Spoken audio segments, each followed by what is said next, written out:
السلام علیکم ورحمۃ اللہ وبرکاتہ۔ یہ پیغام ان سب لوگوں کے لیے ہے جو زندگی کے بوجھ تلے دبے ہوئے ہیں، جو راتوں کو جاگتے ہیں، دعائیں کرتے ہیں اور پھر سسکیاں لے کر سو جاتے ہیں، جنہیں لگتا ہے کہ ان کا نصیب جیسے سو گیا ہے، ہر در بند ہے، ہر کوشش بے اثر اور ہر امید ماند پڑ چکی ہے۔ تو آئیے آج ہم قرآن کی سب سے مختصر مگر سب سے طاقتور صورت سے ایک ایسا عمل کریں جو دلوں کے اندھیرے مٹا دے، جس کے اثر سے قسمت بھی بدلتی ہے، دروازے بھی کھلتے ہیں اور بگڑی تقدیر بھی سنرتی ہے۔ ایک سورۃ الکوثر کا مجرب وظیفہ۔ اللہ تعالیٰ نے اپنے محبوب صلی اللہ علیہ وآلہ وسلم سے فرمایا، انا اعطیناک الکوثر فصلی لربک وانحر ان شانئک ھو الابتر، یعنی ہم نے تمہیں کوثر عطا کیا، بس اپنے رب کے لیے نماز پڑھو اور قربانی دو، بے شک تمہارا دشمن ہی بے نسل ہے۔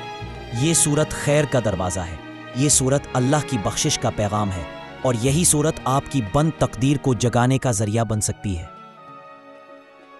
وظیفہ کرنے کا طریقہ: تازہ وضو کریں، کسی پرسکون جگہ بیٹھ جائیں، 3 مرتبہ درود ابراہیمی پڑھیں، پھر سورۃ الکوثر 3 مرتبہ تلاوت کریں، دوبارہ 3 بار درود ابراہیمی پڑھیں اور پھر اللہ سے دل کی گہرائی سے دعا کریں، چاہے وہ رزق ہو، سکون ہو، کامیابی ہو یا دل کی کوئی ٹوٹی ہوئی امید۔ اللہ کی رحمت ہر چیز پر غالب ہے۔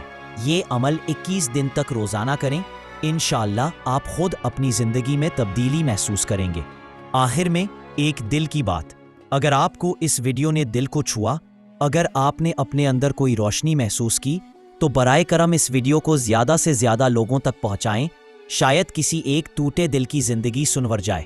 اور ہاں، ہمارے چینل کو لائک کریں، سبسکرائب کریں اور بیل آئیکن ضرور دبائیں تاکہ خیر کا یہ پیغام مزید روحوں تک پہنچتا رہے۔